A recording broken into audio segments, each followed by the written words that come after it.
typically when the EGR gets deleted, you're going to remove this, and you're going to remove that. You're going to remove the line that goes to the header for the EGR. And what the EGR does, it basically pulls in your exhaust gas and redirects it back into your intake. It just makes your intake air temperatures higher. It's also not giving clean, fresh air into there. You typically want to delete your EGR so you get lower intake temps and, you know, nice, clean, fresh air. As far as this process goes, the first thing you're going to want to undo is this bolt right here. This ends up being an M24 by 1.5 thread pitch plug that you need to put in here. Now that's actually pretty hard to find that. So since I have a welder instead, what I'm going to do is I'm just going to straight chop this off. Oh, another thing is a lot of times you can't even remove this nut from the header because it's just seized on there. So what I'm going to do is I'm just going to cut off the tube going to the EGR, and then I'll grind it flush, and then after that I'll put a plate of steel on top of it and then weld it, so I'll completely cap it off. And that's going to be much cheaper and much easier than trying to have to find a bolt, and it's also going to be much faster.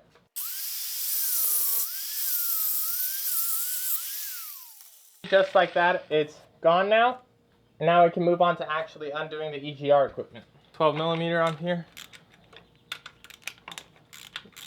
Okay, this one piece is removed.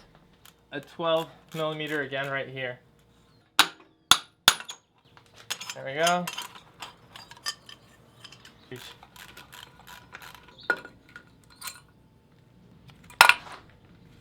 Now to give you guys a closer look up, this is where the EGR was unbolted from. Now, if you bought an EGR delete kit, okay, you would undo these 3 bolts that go over here, and then they would give you the typical, what they say is like the squid plate, and then you'd place that over here and cap it off. As you can tell from its rusty appearance, this looks like more like cast iron. So I can actually weld that with my welder. All I gotta do is just roughly cut out a piece of steel that'll cover this hole right here, and then just weld it all the way around, and that'll be my EGR delete plate, and I will never have to touch any of these or mock up anything, and just quick and simple. Then I just grab my piece with my pliers, of course, use an angle grinder now with a flap disc and smooth it out to make it round.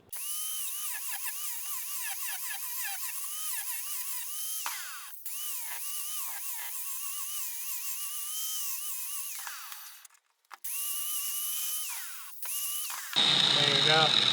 That's the little piece done. And then on the engine side of things, I'm going to take my angle grinder with the flap disc and then sand it flat and also get it down to nice, good bare metal, so that way it'll actually be able to weld.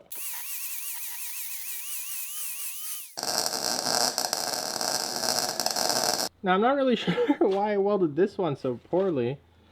Maybe just grind it down a little bit so it doesn't affect if I want to put a wrench on there. And other than that, it's done though, so that was quick and easy. But I repeated this process to make a plate for this piece of the EGR system and weld it in place. Basically this entire cluster right here is just related all to the emissions equipment, so that's not really needed now, is it? So first thing I'm going to do is just basically unbolt all of this stuff.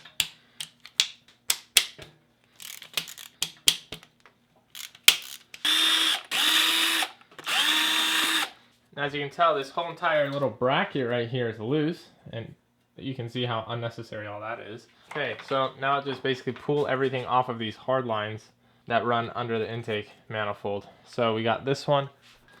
Oh, that one's already loose. Pull that off. Here. So this entire mess can get thrown away now. Next thing I did was unbolt the intake manifold so I could finish deleting all the extra things I didn't need. Heater hose.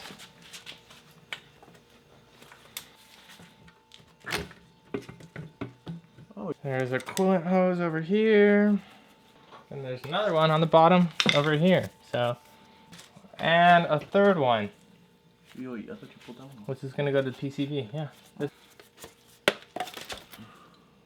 we just broke that. Yep. So this right here is the intake manifold now. That's cool. Okay, so this right here is a swirl control valve, like I was explaining before, and how it has all the butterflies inside the runners.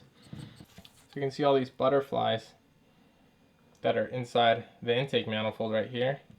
That's actuated by this, which is the swirl control valve. And so that just helps your basically air fuel mixture on idle. And then it opens up when you're on throttle. But the thing is it takes up so much space for your runners. So removing this is basically going to act like you just did a little port on your engine. You just did a little port on your engine. And it's going to clean it up because you're not going to have this attached to the side either. So first thing I'm going to do is just remove all of these Phillips head screws that hold the butterflies in place. First little butterfly out right there. Because I'm butterfingers. Second butterfly out.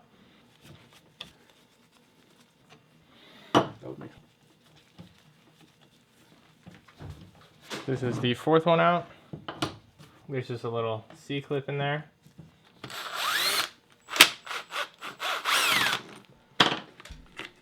Okay, now this piece comes off. Okay, so next step, you can see there's this Phillips head right here. So just remove that. Okay, and then with that undone, this entire assembly comes off. And then there you go, instant horsepower, because that's going to take up your airflow. Like, look how thick that is. Then add on top of that this thing. That's pretty ridiculous. Now, for sealing this up, you can either aluminum weld it, or you take it to a shop, have that done, or do it yourself. Or you can just JB weld it shut. Really, for like an NA car, you're not really going to be seeing that much crazy like vacuum pressure here. So I think JB weld is going to do just fine. So just cap this off, make sure Phillips screws in here, and you should be set. So in preparation for that, I'm just going to remove the seal here. So there we go. So I got my JB weld. Take a piece of aluminum. And that's it. Now, this may not look smart to you because you're like, oh, hey, Adele, it's not even cut to the proper shape. Well, the thing is, I'm just going to wait for the JB weld to dry. And then after that, I'm going to come in here with an angle grinder and then basically clean up all the edges and make it perfect.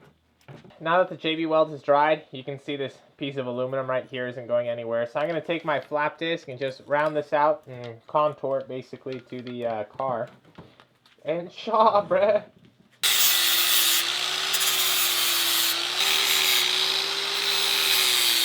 Yeah, so just for preventative measures, bro, I'm going to mix some of this JB weld up.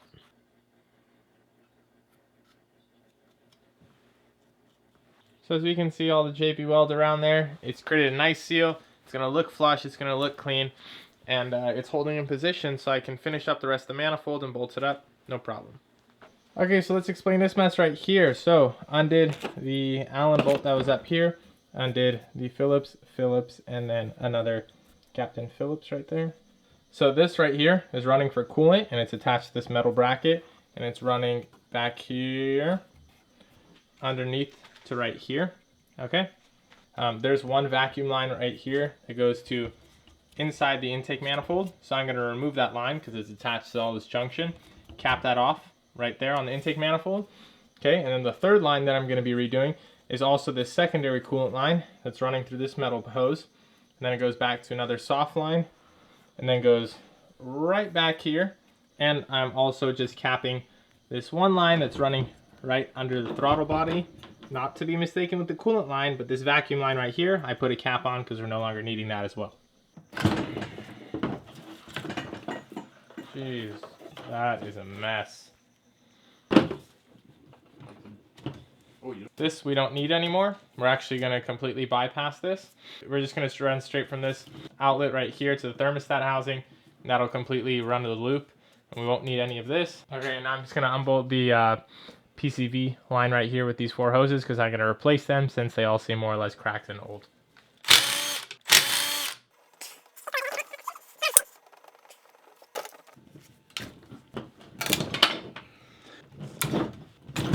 I'm just going to grind all these down, and also this.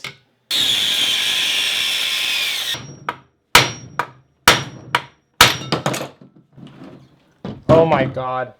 What? I tap out. Huh? Done. What? Done. Just broke the manifold. Oh. Done. So I got another manifold without a hole in it, and I continued working. Here I am cutting new PCV lines to replace the old ones.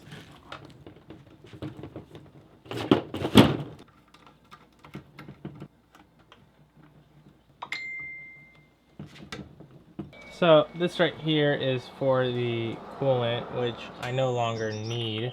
What I'm going to do is I'm just going to cut this off, and then I'm going to weld a cap on it, and that should solve that now, shouldn't it?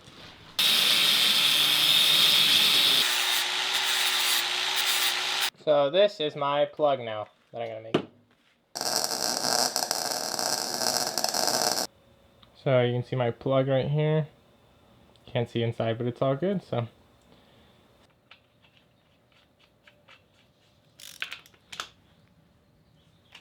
Dope. I'm going to block this line off. Now this goes back to the lines that was running for the heater, so this is no longer going to be used, which is why we're capping it off. So this right here is the only other coolant line that we need besides the two that go to and from the radiator.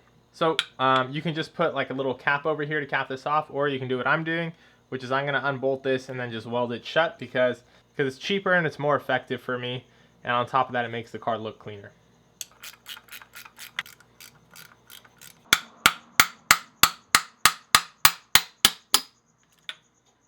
Okay, so I'm just gonna cut it off.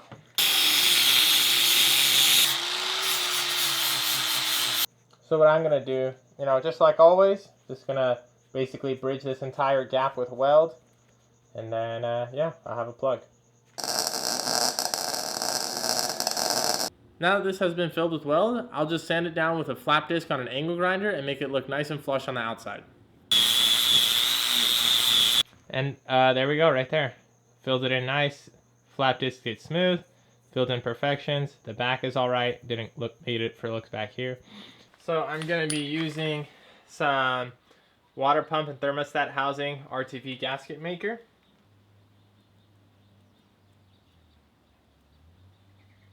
Now, like I said, you really don't need too much. You gotta think about.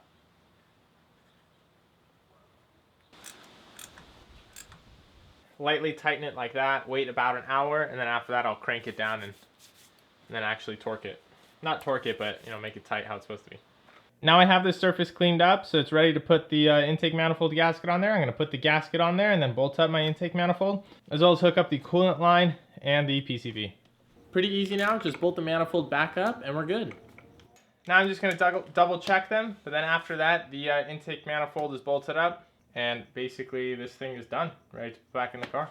So quick overview. Remember that whole little snake's nest vacuum line over here? All that's removed. SCV over here, which is that little solenoid for the butterflies and the intake manifold. That's specifically only on S13s. That's removed and been plugged up with this. The EGR stuff that bolted up over here, that's been removed. All of the vacuum lines and those hard lines have been removed from under here. The EGR has been capped off. This vacuum line is going to remain. That's for your fuel pressure regulator. This one's going to remain. That's going to be for the brake booster. These are for your idle control, so you can leave those and the line attached to that. Moving on over here, this is for the PCV, so I'm going to leave that in place. The coolant lines that ran for the heater have been chopped off over here.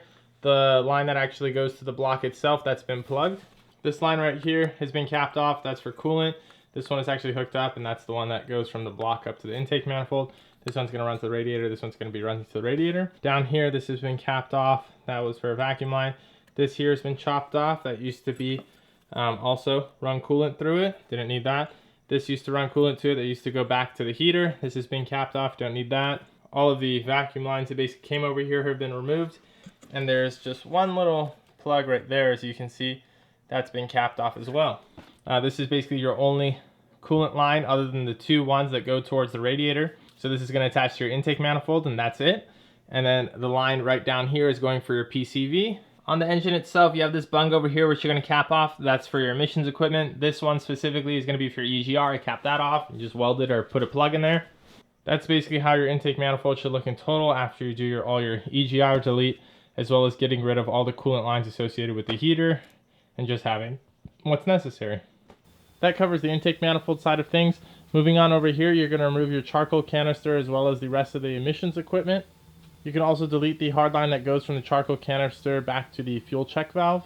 And once you do that, you need to make sure that you disconnect your fuel check valve in the back, so that way your gas tank can vent properly, because with the charcoal canister disconnected, the fuel check valve won't work correctly and your gas tank will not be venting properly.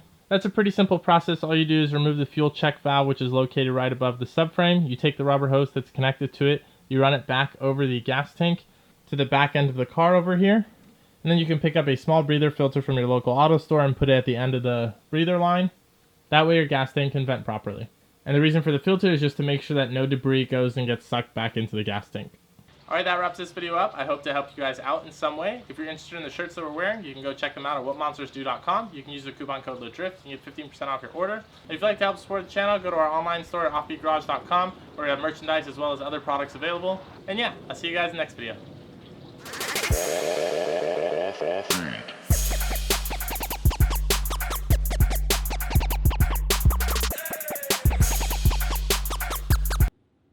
I hope to help you guys out in some way.